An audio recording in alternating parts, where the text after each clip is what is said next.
ഗായിക രഹനയും സംഘവും അവതരിപ്പിച്ച മാപ്പിളപ്പാട്ടുകളായിരുന്നു കഴിഞ്ഞ ദിവസം നടന്നത്. കസവുതട്ടം എന്ന പേരിലായിരുന്നു പരിപാടി.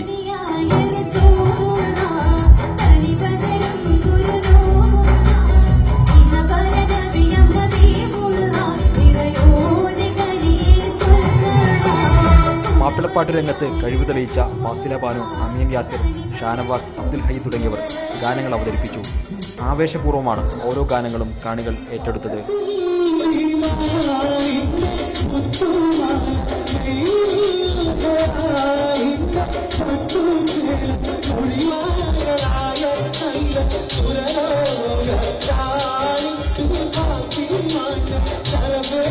ഈ മാസം 30 വരെയാണ് ഷോപ്പിംഗ് ഉത്സവം. എല്ലാ ദിവസവും രാത്രി 7 മണിക്കാണ് കലാസാംസ്കാരിക പരിപാടികൾ നടക്കുന്നത്. മീഡിയ 1 മലപ്പുറം.